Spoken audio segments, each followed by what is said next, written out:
নমস্কাৰ এভৰিৱান যিটোকে সবে গম পায় আমাৰ 20 তাৰিখৰ পৰা অনশন যোনটো কৰিবলৈ মই বিশেষকৈ এতিয়া বৰ্তমানলৈ মোৰে নাম আছে মই লিখি কেনে দিছোঁ আৰু মই বহিম বুলি তাতে নুনমাটি গ্ৰুপৰ আমাৰ কথিতসকল মোৰ ওচৰত আহিছে আৰু মই নিমন্ত্ৰণো দিছোঁ যে all Assam cab welfare federation আৰু প্লাছ আছাম ষ্টেট ড্ৰাইভাৰ ইউনিয়নে যোনটো পদক্ষেপ লৈছে এইটো চালকৰ কাৰণে লৈছে আৰু নুনমাটিৰ যোনটো জোচ দেখা পাইছোঁ চাওক মই দিব যাব লাগে কিন্তু তেওঁলোকে বুজি পায় নিজে আজি মোৰ তাত আহি কেনে নিমন্ত্ৰণটো গ্ৰহণ কৰাত বহুত মই এটা মানে নিজকে প্ৰাউড ফিল কৰোঁ লগতে দুই শব্দ নুনমাটিৰ পৰা কৈ দিব বুলি আশা কৰিছোঁ 20 তাৰিখ আৰু 21 তাৰিখলৈ।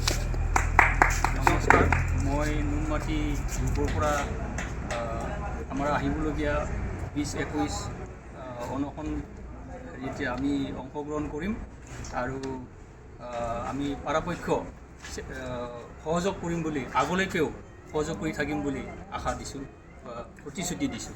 সেইটোৱে লাগে আমাক, চকুতে লাগে আৰু চালকৰে মাত মাতিবলৈ আমি আগবাঢ়িছোঁ। চবে জানে চবৰ কষ্ট হৈ আছে, প্লিজ চবে ওলাই আহক এনেকৈ আৰু নিজৰ এৰিয়াত এটা গ্ৰুপ বনাওক। যেনেকৈ আজি প্ৰাউডত ক'ব পাৰোঁ নুনমাটি গ্ৰুপ মানে কি হ'ল নুনমাটিৰ প্ৰথম অসুবিধাটো নুনমাটি গ্ৰুপেই চাম, তাৰপিছত আমি আছোঁ। তেনেকুৱাকৈ চবে জেগাই জেগা এটা গ্ৰুপ কৰক আৰু এনেকৈ সমৰ্থন কৰিব বুলি আশা কৰিছোঁ। থেংক ইউ, ধন্যবাদ।